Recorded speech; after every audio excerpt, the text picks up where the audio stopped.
Hello my dear friends and my dear students, मेरा नाम है LK। अगर आप 8th क्लास में हो, 7th क्लास में हो, 9th क्लास में हो, 10th क्लास में हो और अगर आपकी मैथ्स बिल्कुल ज़ीरो है, मतलब कि आपको बस एडिशन, सब्ट्रैक्शन, टेबल यही सब आता है, तो आप ये वीडियो आपके लिए है। आज की इस वीडियो में मैं यही डिस्कस करूँगा कि अगर आपकी मैथ्स जो है, मैथमेटिक्स बिल्कुल ज़ीरो है, मैथ्स में आपके नंबर बहुत कम आते हैं, ठीक है, तो उसको कैसे इम्प्रूव किया जाए। देखो, मैथ्स की ना बेसिक जो जड़ है ना, वो मजबूत करना बहुत ज़रूरी होता है। बेसिक जब तक नहीं आएगा मैथ्स में तो आप हायर स्टडी कर ही नहीं सकते हो। तो हम उसको जैसे कहते हैं ना कि हज़ारों मील की यात्रा जो है वो पहले कदम से शुरू होती है। तो अगर आपको मैथ्स में अच्छे नंबर लेके आना है तो आपको बेसिक से आना पड़ेगा। पहले बेसिक आपको आना पड़ेगा, उसके बाद फिर आप अपनी क्लासेस की मैथमेटिक्स पढ़ सकते हो। इस वीडियो में मैं ना मैथ्स की बिल्कुल स्टार्टिंग से स्टार्ट करूँगा, पहले कदम से बिल्कुल शुरू करूँगा। तो आपको इसके लिए एडिशन आना चाहिए, सब्ट्रैक्शन आना चाहिए और टेबल जो है वो 10 तक याद होना चाहिए। ज़्यादा टेबल की रिक्वायरमेंट नहीं होती है मैथ्स में, 10 तक बट याद होने चाहिए, ठीक है। चलिए देखते हैं।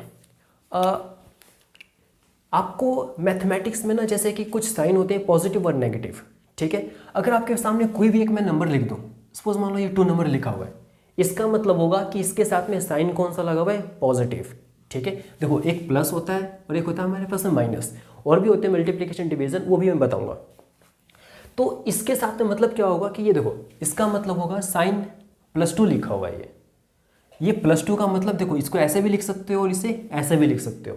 अगर 4, 5 लिखा जाए तो समझ लो वो पॉजिटिव ही होते हैं।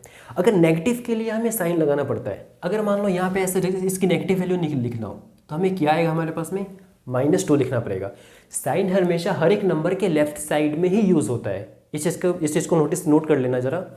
कोई भी अगर मैं नंबर लिखूंगा, कोई भी आपको नंबर लिखा होगा तो उसका जो साइन है पॉजिटिव नेगेटिव वो हमेशा लेफ्ट साइड में ही होगा। राइट साइड का मतलब कुछ नहीं होता है, ठीक है। तो इसका मतलब क्या, ये -2 है, -5, -3। अब आपको प्लस करना तो आता होगा, जैसे कि अगर मान लो 3 प्लस में 2 करते हैं तो इसका आंसर कितना आता है, 5, सबको पता है। माइनस करना भी आपको आता होगा। अगर मान लो इसको 3 माइनस में 2 किया तो इसका आंसर कितना आएगा, 1। बट जो बच्चे हैं वो साइन की गलती करते हैं। साइन की गलती कहाँ करते हैं, देखो, अगर मान लो इसको मैंने 2 माइनस में 3 किया, आंसर तो आएगा 1। बड़े नंबर में से छोटे नंबर को माइनस करना है, 3 में से 2 जाएगा तो 1 आएगा। बट जो साइन है, साइन हमेशा बड़े नंबर का यूज़ होता है, बिग नंबर। इन दोनों में से बड़ा नंबर कौन सा है, 3। 3 के साथ में साइन कौन सा लगा हुआ है, माइनस। तो इसका आंसर क्या आएगा, माइनस आएगा, ना कि 1 आएगा। ये बेसिक बच्चों को नहीं आती है। साइन में ना बच्चों को बहुत ज़्यादा कन्फ्यूज़न होती है, क्योंकि वैसे भी कोविड के कारण आप हो सकता है कि आपकी स्टडी में इफेक्ट आया हो, बट जो साइन है वो बच्चे मोस्टली जो है वो मिस्टेक करते हैं। जरा और आगे जरा चेक करते हैं। अगर मान लो मैंने यहीं पे दोनों साइन अगर -3 और -2 इसकी वैल्यू अगर देखा जाए तो एक चीज़ का ध्यान रखना, यहाँ पे साइन माइनस है और यहाँ भी माइनस साइन है, तो माइनस कुछ एडिशन में जो है रूल्स होते हैं, अगर वो भी चलो मैं लिखवा ही देता हूँ। जैसे अगर मान लो हम ऐड कर रहे हैं, ऐड या फिर सब्ट्रैक्ट कर रहे हैं, ठीक है, तो अगर माइनस और माइनस लिखा होगा तो उसका आंसर आएगा प्लस। अगर माइनस माइनस हो ना तो उसका समझ लेना कि वो क्या होता है, प्लस करना है उसमें। अगर एक डिफरेंट साइन लिखा हो, प्लस माइनस, तो उसमें हम क्या करेंगे, माइनस करेंगे। अगर माइनस और प्लस लिखा हो तो हम उसमें क्या करेंगे, माइनस करेंगे, ठीक है ना। ये कुछ याद कर लेना, माइनस माइनस क्या होता है, प्लस होता है, प्लस माइनस क्या होता है, माइनस होता है, माइनस प्लस माइनस, ठीक है। और प्लस प्लस जो है वो प्लस ही रहेगा। बस ये माइंड में बेसिक बात वो करोगे ना तो माइंड में आ जाता है। तो देखो, माइनस माइनस क्या होता है, प्लस।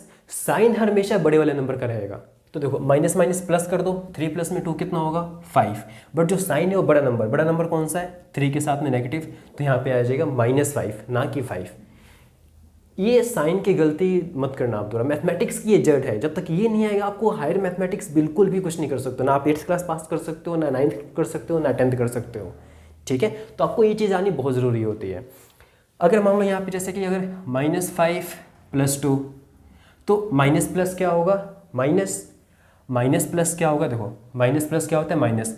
तो माइनस कर दो, बड़े वाले नंबर में से छोटे वाले नंबर को माइनस कर दो। 5 में से 2 जाएगा तो कितना होगा, 3। साइन कौन से नंबर का आएगा, बड़े वाले नंबर का, तो इसके साथ में साइन कौन सा आएगा, -3 इसका आंसर होगा, ठीक है। अगर इसी के साथ में अगर मैं बहुत सारे नंबर्स लिख दूँ, -5 + 2 -10 -2 + 5, अब इसका आंसर बताओ कैसे होगा। तो इसको बारी बारी अगर करना चाहो तो कर सकते हो। पहले दो को उठा लो, दो दो को पेयर बना के कर लो।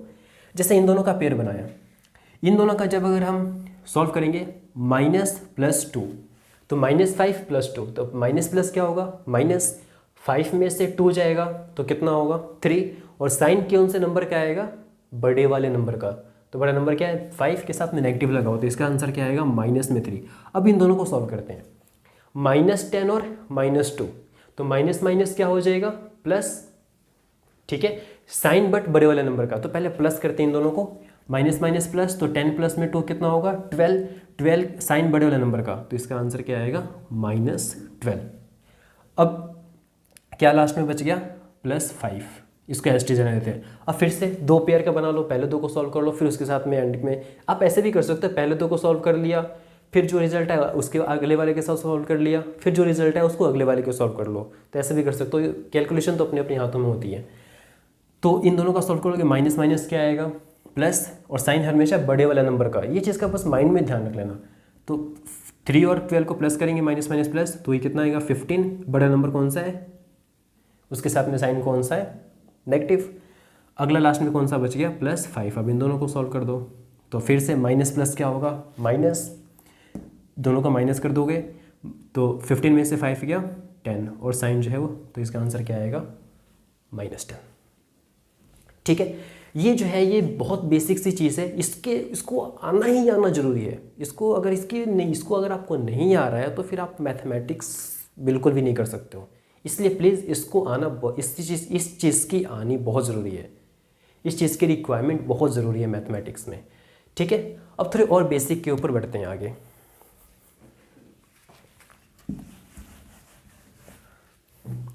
ये तो हमारे पास में था एडिशन और सब्ट्रैक्शन में।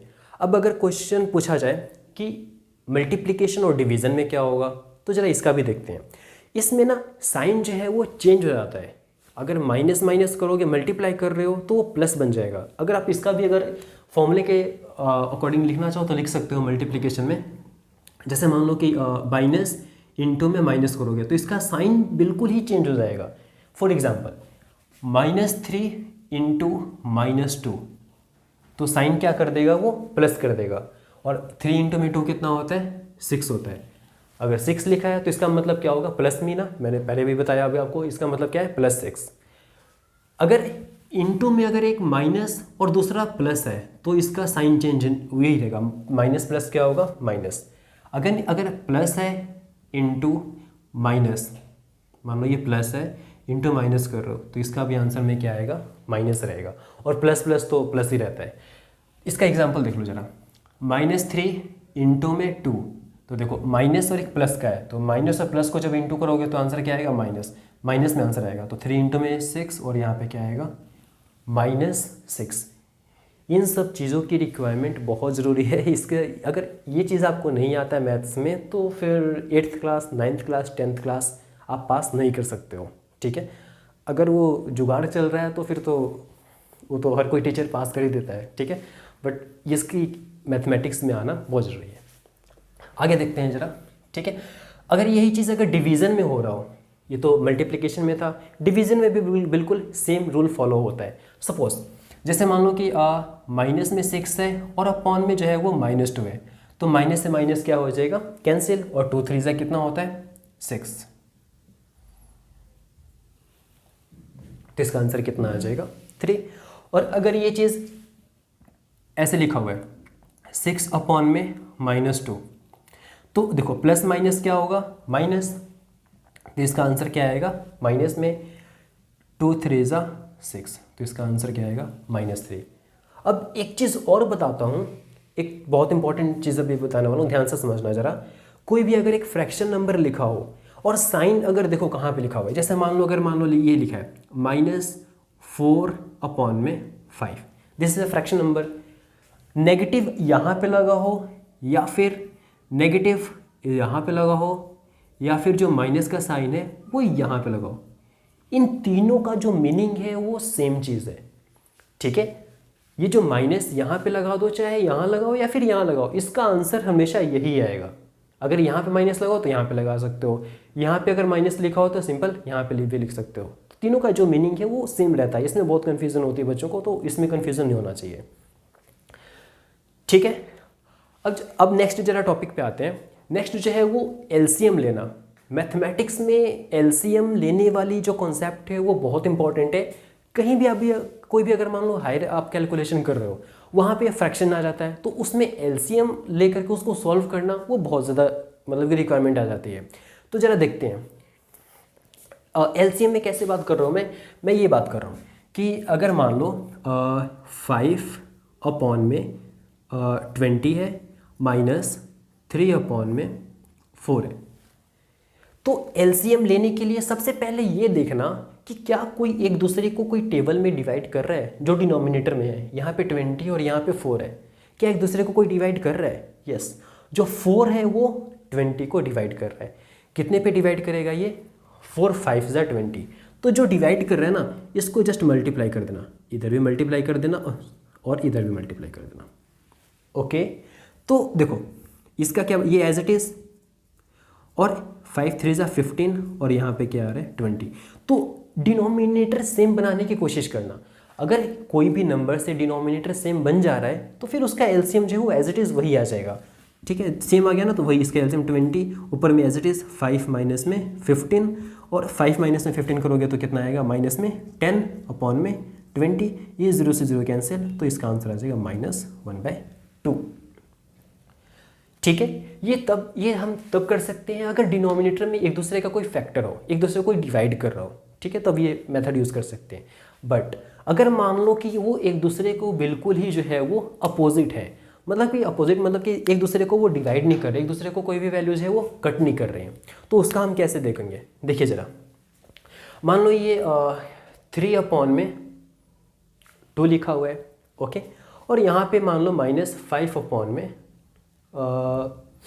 लिखा है, ये चीज़ लिखी हुई है। इसका हमें सॉल्व करना है एलसीएम। तो आप नोटिस करोगे ये एक दूसरे के बिल्कुल डिफरेंट है, एक दूसरे को कट नहीं कर रहा है, कोई किसी के टेबल में नहीं आता है। तो इस वाले मतलब कि देखो, मैं ये कह रहा हूँ कि अगर डिनोमिनेटर में बिल्कुल डिफरेंट नंबर हो, एक दूसरे का कोई डिवीजन में नहीं आ रहा है, टेबल में नहीं आ रहा है, ठीक है, तो इसमें हम जस्ट क्या करेंगे, नीचे वाले को आपस में मल्टीप्लाई कर देना और क्रॉस मल्टीप्लाई कर देना। क्रॉस मल्टीप्लिकेशन हर में यूज़ कर सकते हो, कोई दिक्कत नहीं है, बट अगर बड़ा नंबर हो ना तो क्रॉस मल्टीप्लिकेशन में कैलकुलेशन कभी कभी टफ बन जाती है। इसलिए हम ये मतलब कि डिफरेंट जब नंबर होगा ना तभी हम ये यूज़ करते हैं, ये वाला मेथड। ठीक है, तो नीचे वाले को मल्टीप्लाई कर दो, या आपस में ऐसे मल्टीप्लाई करोगे, इन दोनों का कितना आएगा 6, और फिर ऊपर में जो है क्रॉस मल्टीप्लाई करके आंसर लिखोगे।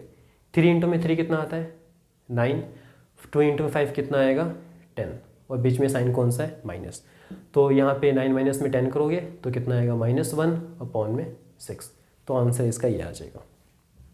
ठीक है, अब हम बात करते हैं जरा एलसीएम वाले नंबर पे कि कब किसका एलसीएम लेना है। ठीक है, यहाँ पे तो अभी तक हमने एलसीएम लिया ही नहीं, जस्ट नॉर्मल कैलकुलेशन किया है।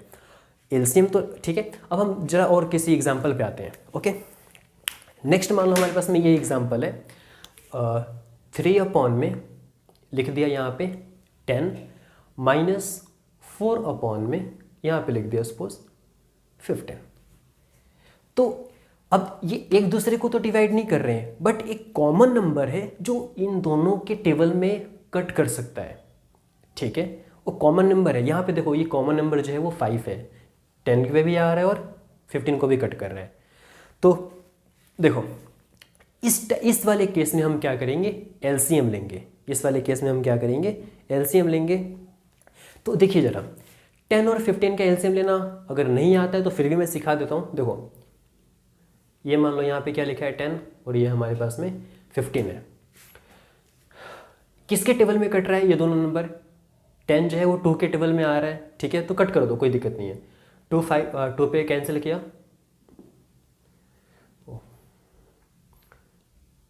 मान लो इसको हमने 2 से कैंसिल किया, 2 5 ज़ा 10, ये तो कट नहीं होगा, तो ये एज इट इज़। अब किस पे जा रहा है, 5 पे जा रहा है, तो 5 1 ज़ा 5, 5 3 ज़ा 15। अब ये किस पे जाएगा, 3 पे जाएगा, ये 1 3 1 ज़ा। तो इसका एलसीएम क्या आएगा, जो ये पार्ट है ना इन सबको हम क्या कर देते हैं जस्ट मल्टीप्लिकेशन। तो इसका जब एलसीएम देखेंगे तो क्या आएगा, 2 5 ज़ा 10, 10 3 ज़ा 30। तो इसका एलसीएम डायरेक्ट मैंने क्या लिख दिया 30। तो इसके जो डिनोमिनेटर में वो क्या आ जाएगा 30 आ जाएगा। अब क्या करना है, अब जरा ध्यान से सुनिएगा। इसका जो टेबल है वो पढ़ेंगे कि इसको कब कट कर रहा है। तो 10 3 ज़ा 30, तो 3 को ऊपर से मल्टीप्लाई कर देंगे। 3 इंटू में 3 कितना हो जाएगा 9, बीच में साइन माइनस का है। 15 का टेबल पढ़ो, कितने पे आएगा ये 15 2 ज़ा 30, तो 2 को ऊपर से मल्टीप्लाई कर दो तो कितना बन जाएगा ये 8। तो इसका आंसर आ जाएगा 1/30।